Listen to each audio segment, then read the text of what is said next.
Emotions. Curiosity, dread, paranoia. The letter should have felt like a joke.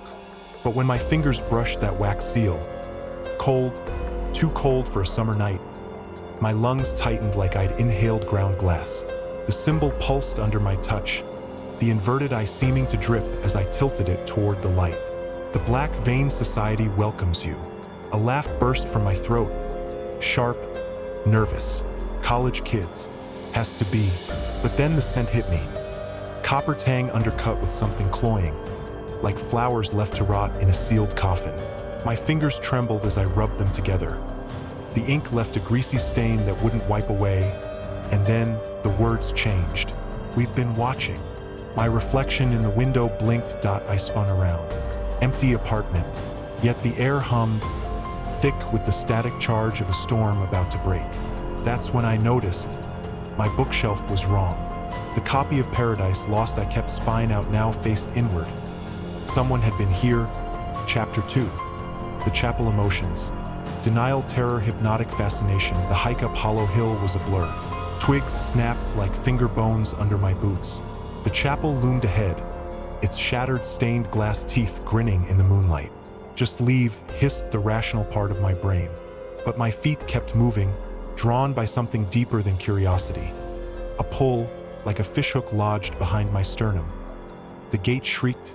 Crows erupted from the oaks, their wings beating a frantic rhythm that matched my pulse.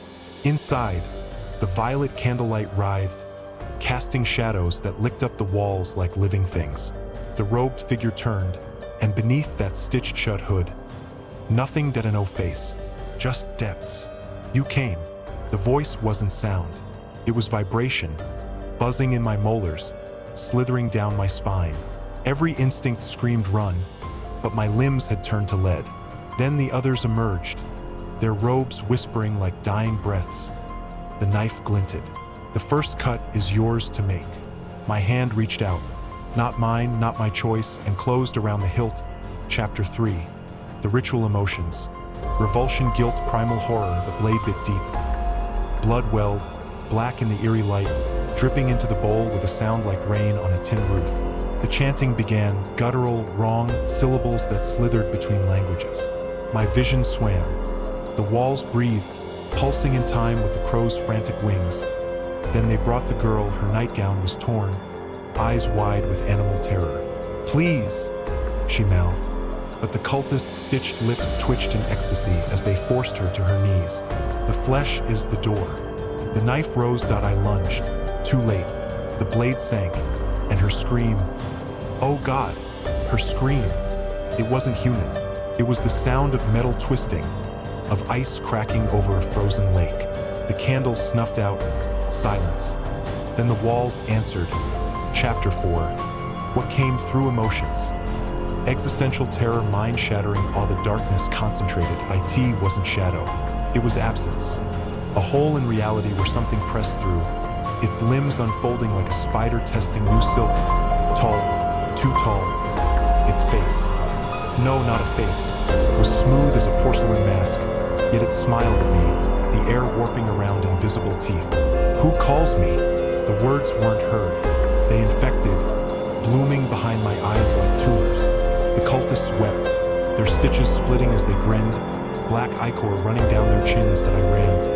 Behind me, the girl's body ruptured. A wet, crunching pop, like a grape under a boot. Chapter 5. The aftermath emotions. Numb shock, paranoia, hopelessness. The police found me catatonic in the confessional. No blood, they said. No candles. But my shirt was stiff with rust-colored flakes, and my palms. Oh Christ, my palms were crisscrossed with scars that hadn't been there yesterday. They diagnosed me with stress-induced psychosis. Then last night, I woke to the scent of rotting lilies on my pillow. A single black feather, its edges moving, curling like fingers, and on the mirror. Words forming in the condensation of my own breath. You are marked. Epilogue. A warning. Emotions. Desperation, haunting, regret. Burn this if you find it. Burn yourself if you must. Because they're real. They're watching. And when your invitation comes, you won't be able to resist.